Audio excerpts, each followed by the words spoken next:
So ఇప్పుడు ఇక్కడ నుంచి ఇక్కడికి పోవడానికి నువ్వు 2 విధాలుగా పోవచ్చు. అక్కడ బోట్ ఉన్నది, ఆ బోట్లోనే అక్కడ ఇక్కడ నుంచి ఇక్కడికి పోవడానికి 1 వీక్ పడుతుంది.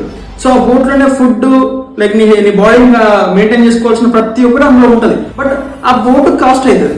అండ్ ఇంకొకటి నువ్వు ఈత కొట్టు కూడా పోవచ్చు. ఈత కొట్టు కూడా పోతే కూడా ఓ 10-15 రోజులలో అక్కడ రీచ్ అవుతావు. కానీ నేనేమంటున్నా, ఈ యొక్క బోట్ ని కొనుక్కొని ఈజీగా బంగారాన్ని తెచ్చుకుంటున్నా. సో ఇప్పుడు నాకు ఇండియన్ బిజినెస్ వద్దాం. సో నువ్వు ఒక పొజిషన్ రీచ్ అయితే నీకు ఎవ్రీ మంత్ 3,15,000 ఫిక్స్డ్ ఇస్తారు. ఫిక్స్డ్ నీ అకౌంట్ లో ఎనర్జీ కంపెనీ నుంచి పడతాయి. సో ఇప్పుడు జనాలంతా ఏమంటారు అంటే, ఈ బోర్డు కొనుక్కొని ఇప్పుడు ఆ 3 లక్షలు రావాలా?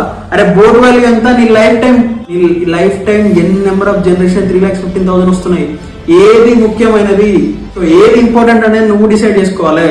నేనేమంటున్నా, ఈ బోట్ కొనుక్కొని ఈ బోట్తో ఈజీగా డెస్టినేషన్ రీచ్ కాండి అంటున్నా. లేదు నాకు అవసరం లేదు, నువ్వు స్విమ్మింగ్ చేసుకుంటూ కూడా పోవచ్చు. కానీ స్విమ్మింగ్ చేసుకుంటే ఎన్ని రిస్కులు ఉంటాయి అంటే, అందులో పెద్ద పెద్ద తిమింగలాలు ఉంటాయి తెలియదు, ఎలాంటి సురశాపలు ఉంటాయి తెలియదు, లేదంటే నిన్ను మొత్తానికి మింగేసే జంతువులు ఉంటాయి తెలియదు. సో నీకు అలాంటి ప్రమాదం ఉంటుంది. వాటికి నీ బాడీని నీ హెల్త్ ని ప్రొటెక్ట్ చేసుకుంటా ఇలాంటి ఒక బోట్ కొనుక్కొని నీ డెస్టినేషన్ కి నీ బిజినెస్ చేయాలని డ్రీమ్ ని ఫుల్ఫిల్ చేసుకోవాలంటారు మేము.